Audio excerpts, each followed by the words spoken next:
Hello everyone, welcome back to another UK film review video review. My name's James Learoyd and today I will be talking about a new crime comedy short film which is about 25 minutes long and it's called Breaking and Entering and Humping. It's written and directed by Jeremy Sless, and despite the title, and you might think that it doesn't sound like the most high quality product from the title, this is actually an incredibly good and thoroughly entertaining movie, which I really enjoyed. When I first received it, I sort of thought to myself, is this going to be slightly annoying?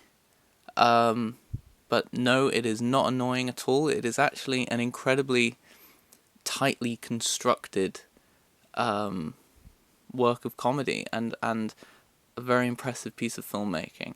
And actually, once you've seen the film, I would say that the title becomes... it has to be what the film is called. It does not become annoying anymore. So,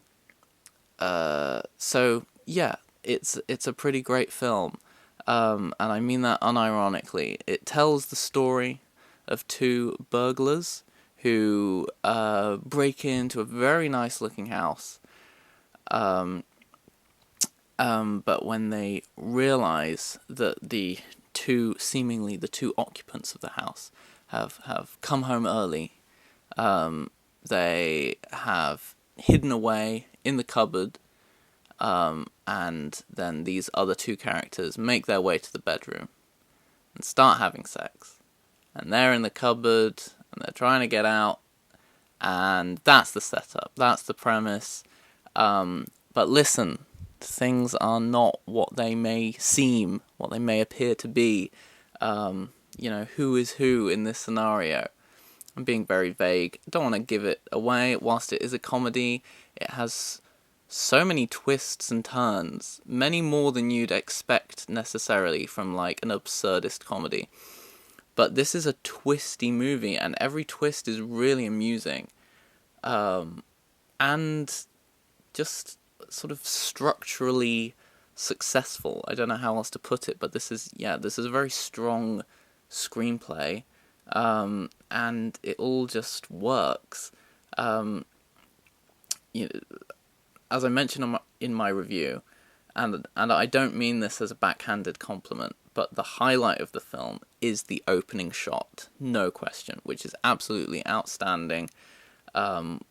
We begin on a panning shot of the house, and then the two lovers come in through the door, and then the panning shot turns into like a sort of wobbly, energetic handheld shot as it follows the two individuals into the bedroom, onto the bed, sort of circles them around the bed, and then slowly moves away from them and expectantly leads to the cupboard, and then we find out who's in the cupboard. This is just such a satisfying opening shot. I was just in awe.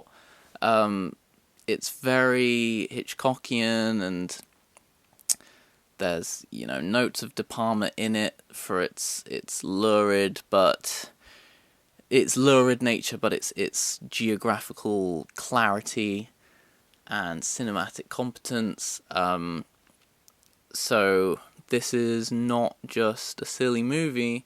This is a movie that is made with a careful approach and a real eye for cinematic techniques. And the whole style of the film is just very engaging. Every shot has been really thought through, and on the other side of that, on a story side, again for a comedy, every character is very well established in terms of their personality traits and their dynamics between one another. That when the twists start happening and it turns out that maybe everyone isn't who they appear to be, you actually follow along with it, and it's even more funny that you can laugh at the jokes at the beginning, that play off of more conventional things. More conventional scenarios we've seen before. You know, the conceit at the beginning that I described of them hiding in the cupboard. You know, that's something we've seen before. But the fact that it's approached with such an adept filmmaking approach and such stylistic confidence means that you really follow along with it, and after that, that's when you don't know where it's going. But almost every joke lands, and I was charmed by the tone of a lot of it, and yeah, wherever it decides to take the audience, which is in some unusual directions, you really do go along with it.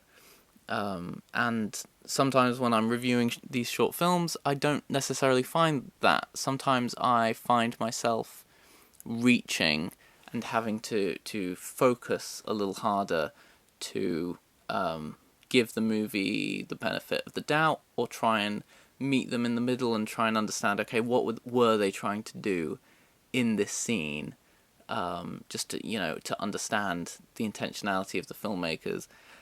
There's none of this in this film. I'm pretty sure you could show this to anyone who wants to watch a comedy, and they would be pretty happy. So yeah, I don't think it's a flawless film, but I think many would agree that it's a very successful piece.